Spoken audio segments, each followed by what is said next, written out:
जिसमें राकेश हमारे साथ बने हुए थे, मयूरेश हमारे साथ शामिल हो गए इस चर्चा में, साथ ही शामिल हुए हैं अजय त्यागी जी भी, यूटीआई म्यूचुअल फंड के ईवीपी और फंड मैनेजर हैं। आप तीनों का ही स्वागत है एक बार फिर से। अजय, आपसे राय लेना चाहूंगा। पहले बताइए कैसे लग रहे हैं भारतीय बाजारों का सेटअप आपको, और इस समय किस तरह का व्यू है आपका बाजार में? क्या तेजी का ध्यान रखना चाहिए, धीरे धीरे भारतीय बाजारों में पैसा निवेश करते रहना चाहिए, क्या व्यू बना रहे हैं आप?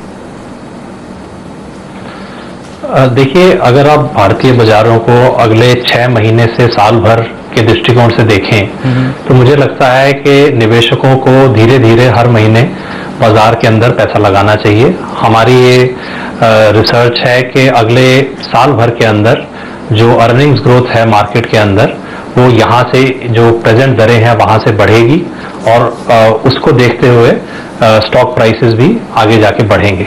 तो इक्विटी के अंदर एलोकेशन निजी निवेशकों का मेरे हिसाब से यहाँ से बढ़ना चाहिए, उन्हें अपना बढ़ाना चाहिए एलोकेशन इक्विटी के अंदर। मनीष, आज जिस तरह से बाजार में हमने देखा कारोबार होता हुआ, एक अच्छी तेजी बनी और 8,300 के आसपास एक प्रॉफिट बुकिंग आई, आप कैसे देख रहे हैं इसे, और आप कैसे अप्रोच करेंगे एज अ ट्रेडर इस मार्केट को? Clearly, I think we will be governed by global cues, और जैसे global markets react करेंगे we'll probably react with that। और जहाँ तक correlation market के earnings का एक PE के साथ होता है, हमें लगता है think Q2, Q3 will be quite soft for the markets। In fact, top line को degrowth हो सकती है quarter में। You can see earnings recovery happening only in the first half of FY17। Raw material cost और input cost के I think गिरने की वजह से you will see substantial improvement happening in the EBITDA of most companies after Q4। तो मुझे लगता है evident होगा earnings recovery के ऊपर। शॉर्ट टू मीडियम टर्म में आई थिंक बिहार इलेक्शंस का outcome will determine the market movement. Inflection point पे है markets, if there is an outcome which is positive in the elections in the coming month, we might test those levels of 8,500 8,600, but तब तक I think मुझे लगता है I think 8,300 8,350 will be a very very strong resistance for the markets.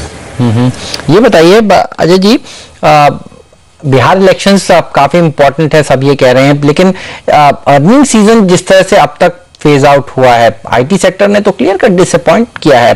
आपका क्या view है इस sector पर, और इस करेक्शन के बाद अब आप क्या आईटी स्टॉक्स को खरीदने की सोच रहे हैं या इससे दूर रहेंगे? नहीं, आईटी सेक्टर के ऊपर हमारा पॉजिटिव व्यू बना हुआ है। हमारे जहन में अगर आप देखें अगले 3 से 5 साल के अंदर जो ग्लोबल एमएनसी कंपनीज हैं उनके बजट्स आईटी की तरफ बढ़ते रहेंगे, और जो इंडियन आईटी कंपनीज हैं इसी दौरान अपनी पोजीशन और स्ट्रांग करेंगी, मार्केट शेयर भी आगे अपना ज्यादा बढ़ाएंगी। और अगर आप जैसा मैंने बोला 3 से 5 साल का टाइम फ्रेम रखें तो आईटी सेक्टर मेरे हिसाब से one of the best sectors के अंदर आएगा। और यहाँ पे अर्निंग्स ग्रोथ जनरली थोड़ा सॉफ्ट रहती है compare to other sectors, may be 15% के दायरे में आप मान के चलें कि अर्निंग्स ग्रोथ रहेगी, लेकिन जिसको हम बोलते हैं रिटर्न ऑन कैपिटल वो बहुत बहुत स्ट्रांग रहेगा, जिसके चलते मुझे लगता है कि ये कंपनीज काफी एक सॉलिड इन्वेस्टमेंट केस रह सकती हैं किसी भी इन्वेस्टर के पोर्टफोलियो के अंदर। और ये बताइए कौन से वो सेक्टर्स और हैं आईटी के अलावा जहां आप खरीदारी करने की सोच रहे हैं, और कौन से वो सेक्टर्स हैं जो आपने अवॉइड लिस्ट में रखे हैं इस समय? देखिए, अवॉइड लिस्ट तो बहुत आसान है।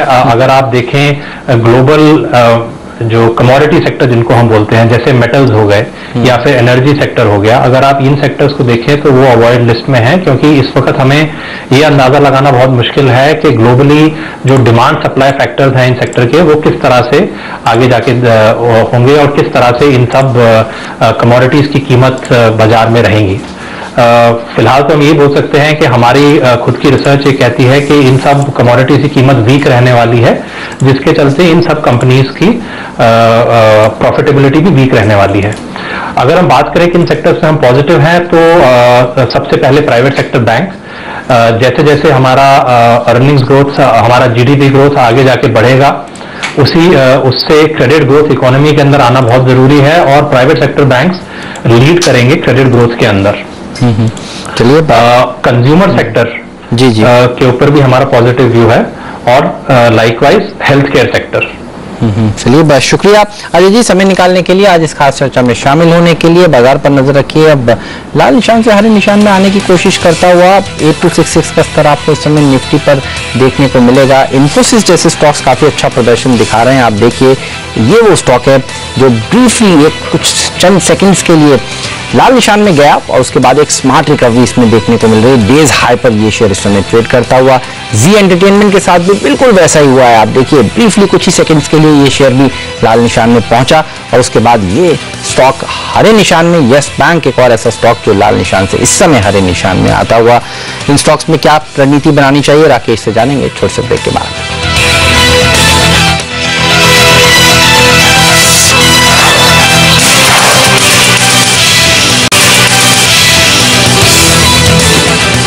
स्वागत है सभी का CNBC आवाज पर। वॉलेटाइल मार्केट्स होते हुए निचले स्तरों से अच्छा सुधार देखने को मिल रहा है। मिड कैप इंडेक्स 0.5% मजबूती के साथ ट्रेड कर रहा है। ब्रेक से पहले हम कुछ स्टॉक्स का जिक्र कर रहे थे राकेश, इन्फोसिस जैसे शेयरों में एक अच्छी तेजी निचले स्तरों से देखने को मिल रही है। बताइए इस समय अगर आपको एक ट्रेड लेना हो कल के लिए तो वो क्या होगा, कौन से स्टॉक्स पर आप बुलिश हैं इस समय?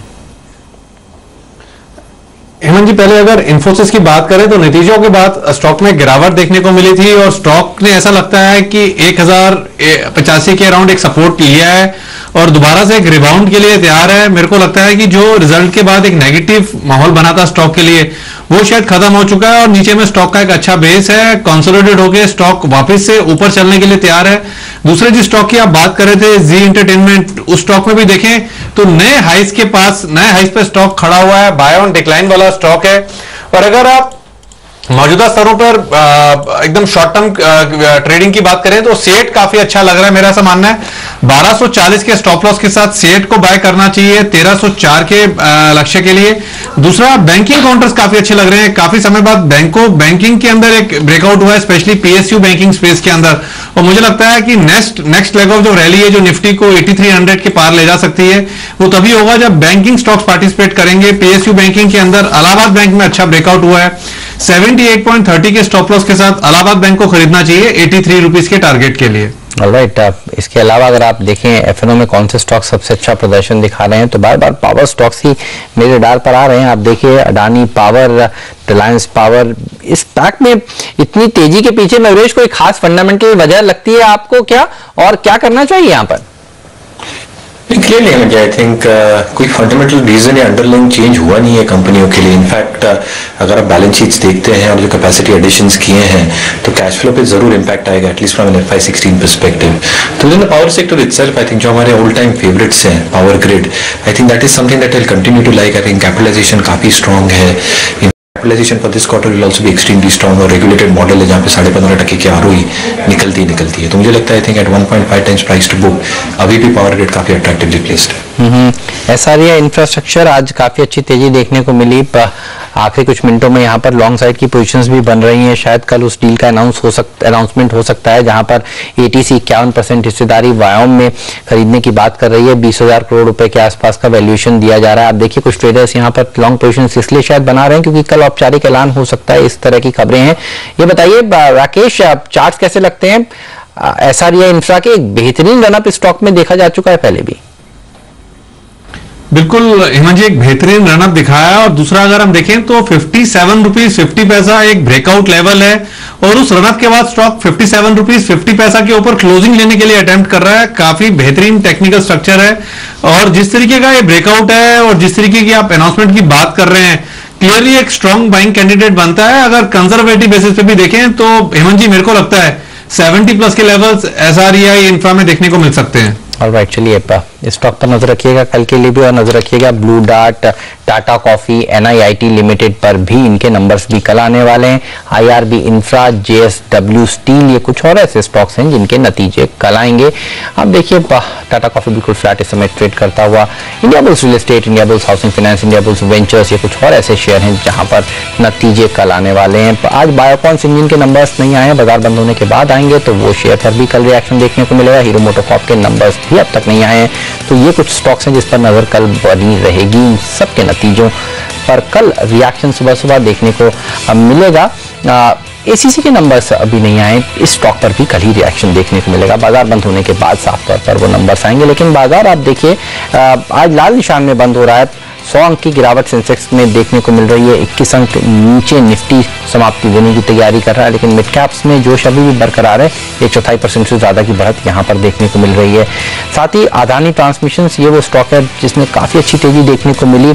31 जुलाई को लिस्ट होने के बाद आज पहली बार इसने अपने परिणाम पेश किए और नंबर्स काफी अच्छे थे। आप देखिए 20% के अपर सर्किट पर ये शेयर जाकर लॉक हो गया है और अच्छी खासी तेजी इसमें देखने को मिली है सेकंड हाफ में नतीजा आने के बाद। शुगर सेक्टर में आज फिर तेजी देखने को मिली। बजाज हिंदुस्तान, बलरामपुर, रेणुका शुगर, ये वो लंबी लिस्ट है उन शुगर कंपनियों की जहां पर एक अच्छी खासी रैली आज देखने को मिली। रेणुका 7% ऊपर, बजाज हिंदुस्तान में 8% तक की तेजी देखने को मिली।